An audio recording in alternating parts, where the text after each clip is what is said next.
Today on Inside the Issues, I speak with Eric Jardine on cybercrime. Hello and welcome to this week's edition of Inside the Issues, a CIGI online podcast. I'm David Welch, CIGI Chair of Global Security at the Balsillie School of International Affairs and a Senior Fellow here at the Center for International Governance Innovation. And it's our pleasure to welcome a guest into the studios every week to talk about an important issue on the global agenda.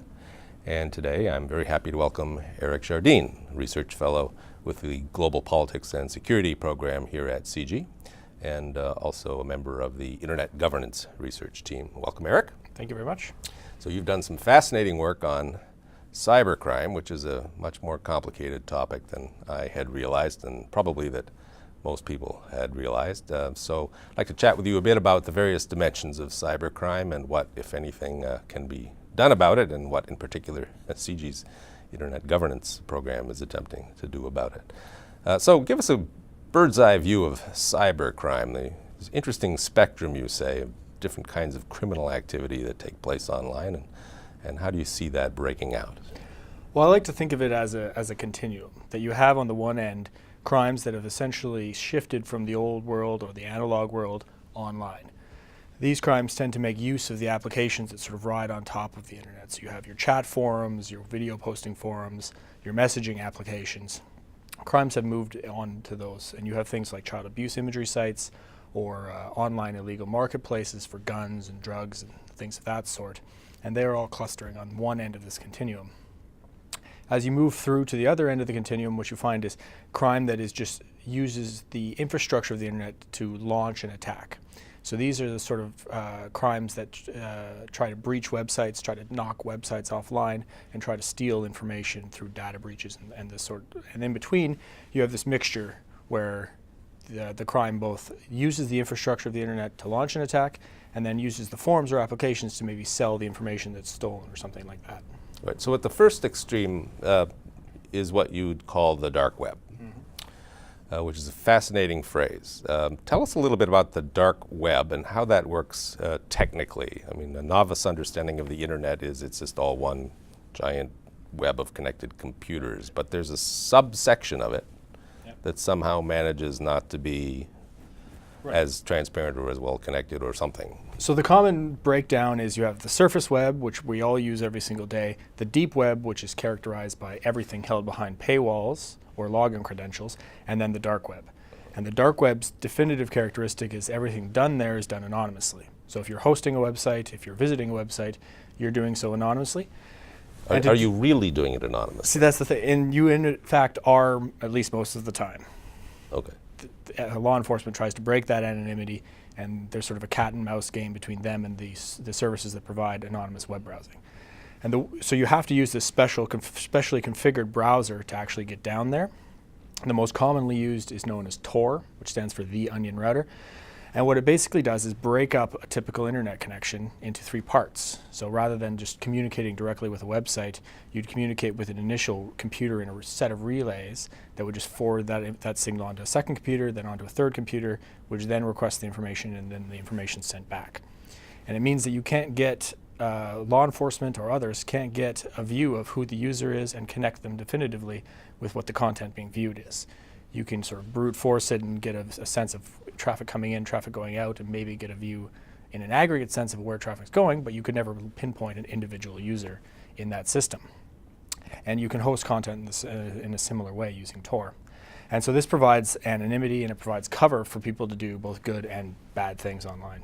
Mm-hmm. Now, is there encryption part of that piece for the dark web, or is this all happening without? Absolutely, yeah. The encryption, the signal between the user and the final computer is heavily encrypted, and it's a distinct encryption signature, which means people who use Tor often get targeted by intelligence agencies because it's recognizable. And the last link between the final computer in the system and the content being viewed is not encrypted, which means that those who volunteer a computer into the Tor network, because it's all volunteer-based, those who volunteer the last computer, called an exit node, tend to get visited by the police an awful lot because of some of the illegal activity that's done via the Tor network. That last IP address is visible to internet service providers and law enforcement. Right. Now you note that the dark web is also of use to human rights activists and human rights. So it's not all criminal activity that takes place on the dark web. Tell us a little bit about that. Absolutely not. The technology, Tor, is dual use. So you can use it to visit child abuse sites and things like that. And for example, there was one study done by 2 computer scientists in the UK. And what they found is that 2% of the sites hosted on Tor are child abuse sites, but 83% of the traffic goes to that 2%. So there is a large problem there. But I've done a study to look at the other side, which is, do political rights matter? Does the level of political repression in a country drive use of the technology? And what I actually found was that beyond a certain low point, you do see increasing repression starting to drive up usage of the Tor network. And so if you imagine China moving from a sort of a mildly repressive to a heavily repressive sort of scenario, it's with its 640 million internet users, you'd have hundreds of thousands of new Tor users simply because the political context worsens, because people need to use the technology sometimes to exercise their right to free expression, to access information, and those sorts of things. Mm-hmm. Now moving toward the surface web, different category of criminal activity taking place there. Presumably this is easier for law enforcement to deal with in principle. Is it a question of capacity, like too much supply of criminal activity on the surface web and inadequate supply of policing? Or often it's still quite difficult because there's what is known as the attribution problem. That it's very easy to mask the origin of an attack that occurs on the surface web. So if someone's trying to knock off or trying to break into a website and they're trying to do so via a hack, they're likely to take steps to obfuscate their internet their IP address, making it difficult for law enforcement to pinpoint who actually launched the attack, who stole the information. But they're not using a Tor network to do that. They can use similar relay systems. They might use Tor, yeah. So there's sort of an interconnection source between the dark web and the surface web when it comes to criminal activity. The dark web permeates most forms of online crime. So the obvious applications, the child abuse sites, the illegal marketplaces that are hosted there, it has a big effect. On the other side of things, say something like a DDoS attack, which is called a distributed denial of service attack. Those are the ones that just knock a website offline for a period of time. They're quite common. VeriSign estimates there's about 10,000 of them per day. The average duration is about 2.3 hours. And the average cost is about $40,000 for these attacks. Cost to the person being attacked? Cost to the website, yeah, or the operators of the website. And they're committed by what are known as botnets. And that's a bunch of computers hosted all over the world that are harnessed together, and they just send a series of web requests to a website and knock it offline. Basically overwhelm its ability to process requests. But they're all infected with bits of malware. That's how they become part of this botnet. But there's sites that sell botnet services, so you or I could go onto the dark web and pay, I think, $10 for an hour to get a botnet to attack a website if we so chose. And so there's the selling part, and then there's also the command and control nodes for these botnets. Those are also usually hosted on the dark web. So the dark web sort of spans the continuum of crime, but there's certainly something distinct about the way in which crime flows across the network versus just riding in the applications. So if I wanted to pay somebody to run a DDoS attack through a botnet on the dark web, how do I pay them? It would be done likely via sort of an online currency, or cryptocurrency, something like Bitcoin or Darkcoin or something like that. So these are anonymized currencies that Bitcoin has a fairly good book value to it, and you can pay those in dark web forums to criminals to do various things. Ransomware attacks are similar. They set up specific dedicated, essentially bag drop sites where people who have had their computers infected by what are known as crypto walls or crypto lockers have to go to this site and pay Bitcoins to the person to receive encryption keys to get their system unlocked. So fascinating. There's still an element of trust involved, isn't there, in transactions on the dark web? Hugely, yes. Hugely. Yeah. So coming to governance, popular image of the internet is that it's relatively ungoverned. I suppose that's technically not entirely true, but is part of the problem in dealing with cybercrime the fact that it's inadequately governed, or it's inappropriately governed, or what are different ways of reconfiguring internet governance that might actually give us leverage on cybercrime? Well, I think there's a few things that sort of inhibit our ability to deal with cybercrime at this point. One of them is it's a jurisdictional problem. So the world's divided up geographically, and the internet is the exact opposite. It's one big system. And so crimes launched from Russia can affect people in North America, and the criminals never need to cross borders.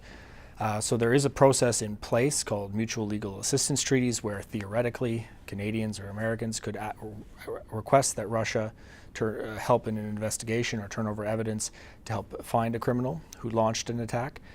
But as you can imagine, that process is very cumbersome. It often runs into roadblocks that are political or institutional or things like this. So it's not a very effective process, and it probably needs to be changed. Another problem is there's a lot of different people involved. So previously, in previous eras, law enforcement was essentially the purview of governments, at least in recent times. Now you have governments involved, you have private companies involved, you have internet security firms involved, and even individuals end up being the last best defense against cyber attacks. And so with that many people involved, there's a lot of sort of shirking of responsibility and sort of, well, it's actually these people's role or these people's role to deal with crime. And that means everyone can kind of finger point and no one really has to do anything a lot of the time. Mm-hmm. So there's also vigilantism. Mm-hmm. How much of that is helpful in the sense of fighting criminal activity? It's an interesting question because it can be useful. And Anonymous is probably the most famous or infamous group for actually undertaking vigilante justice online, although there are individuals who wouldn't affiliate themselves with Anonymous who still do stuff like that. I think it's helpful in a sense, but it causes perhaps more problems than it corrects for. So for example, I've heard of individuals who spend time trolling dark websites to try to catch pedophiles. And what they'll do is turn over the information that they've recovered to law enforcement. But it creates a series of sort of chain of custody problems and everything else because law enforcement can't necessarily act on information just sort of maybe either stolen illegally or obtained in other sorts of ways. And so there are issues that creep in here. It's not too widespread of a phenomenon, and often it's very targeted at increasingly political problems. So for example, Anonymous taking on ISIS or Anonymous taking on elements in the Syrian regime is increasingly common. So Anonymous as a group is starting to blend sort of political activism with its hacking rather than trying to counter strict crime, which they deem as being sort of someone else's problem. So tell us about CIGI's Internet Governance Program and the kinds of research activities you're doing and other kinds of activities intended to help us better govern the internet or the internets of right. various kinds. Well, in 2014, we set up what is called the Global Commission on Internet Governance. It's chaired by Carl Bildt, who's the former Prime Minister of Sweden. It has a series of notable individuals on it. For example, Michael Chertoff, who's the former Homeland Security Secretary from the United States. Sir David Omand, who's the former GCHQ director in the UK, as well as a number of others from around the world, and not just on the security side, but also spanning onto the development, technologists, and so forth. So it's a very high-powered group of people, and the aim of the commission is essentially to provide a high-level strategic recommendations for governments, for technologists, for private companies, for individuals around the world to try to advance the internet governance agenda going forward. That they recognize that there are problems, some very large, some looming quite seriously on the horizon, and that we need to try to deal with them now. Because the system as we know it, this one big internet where you can generate, for example, up to $4.2 trillion in economic growth, is under threat from a variety of sources. Some of it is crime, some of it is the potential fragmentation of the internet into a series of regional blocks. Some of it has to do with the violation of rights, some of it has to do with the failure to expand internet to the next billion users. And so taking all of these things together, the aim of the commission is really to say, here's what we can do to try to help. It's part and parcel and supported by a large research network that we've set up, and some of the work that I've been talking about today was published in support of the commission. There's a host of other papers as well, and again, they span the gambit from governance-oriented papers through to access-oriented papers, with crime and rights online all sort of falling in between. Mm-hmm. And do you sense any particular direction of motion when it comes to the big debates about internet governance, for example, as between sort of the cyber libertarianism and the state sovereignty, web blocks with some but not necessarily dense connections between them? How do you see this developing? Clearly it's very political, and different countries have different attitudes towards this for different reasons. Well, it's an interesting timing to ask that question, because recently China had its World Internet Conference, I think last week, or this week, in fact. And it happened to coincide with the World Summit on Information Society +10, which is sort of the UN-based version of internet governance. And so you had these two contending conferences with different sort of agendas about what the role of the state should be, and it sort of puts into stark relief, I think, that these battles over who should control the internet have not gone away. China's position has been, and still is to a large extent, the idea that within a state's borders, they are sovereign over the internet. And that runs head on into the fact that most internet companies are not local, they're global. And so, for example, China has kicked Google out because Google wouldn't censor information in the way that they wanted, or would provide Chinese internet users with a notice that their search terms were being censored by the Great Firewall, things like that. So these sorts of contentions between governments, companies, and governments and each other are, I think, growing more acute. And at this point, there isn't really a clear solution on the horizon, because I don't expect the countries that view the internet as being subject to the sovereignty of a state are likely to change their point of view. But I don't think that those who think that the internet is best run as a sort of very ruckus multi-stakeholder system where governments, private companies, individuals, and non-governmental organizations all have a role, I don't think they're going to change their point of view either. And so I think the only possible way forward, in my view, is that we emphasize the economics of it, that the open internet, as we have it right now, is what generates a lot of efficiency gains and therefore generates a lot of wealth. If you try to fragment the internet into pieces, you lose a lot of that. That the benefits of having everyone interconnected will be lost, which means we're giving up trillions of dollars worth of potential growth. And so I think that would be the message that might hit home across contexts. But as of yet, we're still not there. Mm-hmm. But China is, in effect, exercising sovereignty over its internet. So the status quo is an interesting hybrid, really, isn't it, between the open internet and the state sovereignty model? Is that not an equilibrium? Doesn't that seem to be, on balance, addressing the concerns of the stakeholders better than any other alternative arrangement would? I think a hybrid version can work to an extent. And of course, before saying like that we have an open, free internet, the rest of the world, all governments do enforce certain rules on the internet in their jurisdiction. So we don't want to say, we let anything happen and the Chinese will try to restrict everything. It's nothing that extreme. And so it is a matter of degree in between. And as to whether a hybrid system where there's some blocks that are a bit more free and some blocks that are a bit less free, it could work. I think overall, or is working.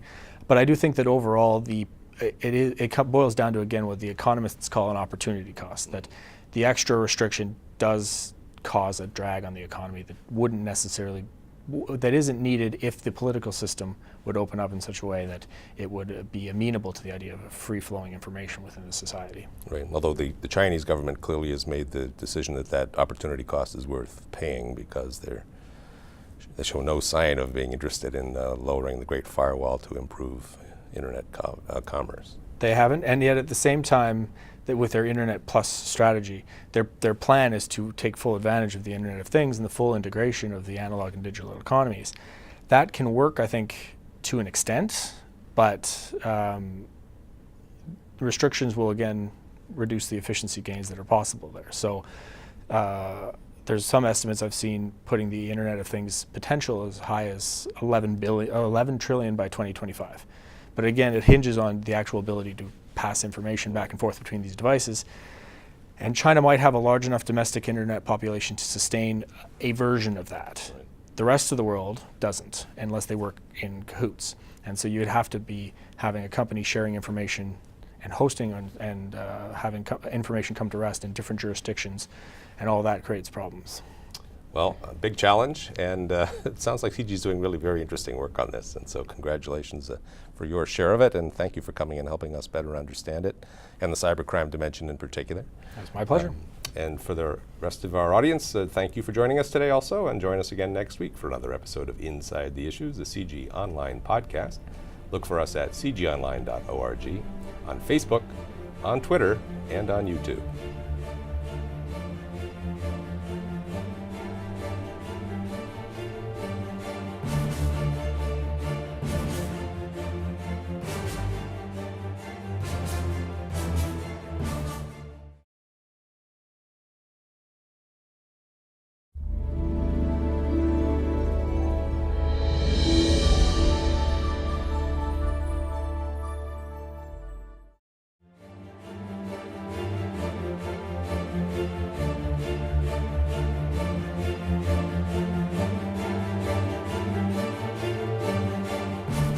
Today on Inside the Issues, I speak with Eric Jardine on cybercrime. Hello and welcome to this week's edition of Inside the Issues, a CIGI online podcast. He's shifted from the old world or the analog world online. These crimes tend to make use of the applications that sort of ride on top of the internet. So you have your chat forums, your video posting forums, your messaging applications. Crimes have moved on to those, and you have things like child abuse imagery sites, or online illegal marketplaces for guns and drugs and things of that sort. And they're all clustering on one end of this continuum. As you move through to the other end of the continuum, what you find is crime that is just uses the infrastructure of the internet to launch an attack. Topic than I had realized, and probably that most people had realized. So I'd like to chat with you a bit about the various dimensions of cybercrime and what, if anything, can be done about it, and what in particular CIGI's Internet Governance Program is attempting to do about it. So give us a bird's eye view of cybercrime, the interesting spectrum, you say, of different kinds of criminal activity that take place online, and how do you see that breaking out? Well, I like to think of it as a continuum, that you have on the one end crimes that have essentially... I'm David Welch, CIGI Chair of Global Security at the Balsley School of International Affairs, and a Senior Fellow here at the Center for International Governance Innovation. And it's our pleasure to welcome a guest into the studios every week to talk about an important issue on the global agenda. And today I'm very happy to welcome Eric Jardine, Research Fellow with the Global Politics and Security Program here at CIGI, and also a member of the Internet Governance Research Team. Welcome, Eric. Thank you very much. So you've done some fascinating work on cybercrime, which is a much more complicated. So these are the sort of crimes that try to breach websites, try to knock websites offline, and try to steal information through data breaches and this sort.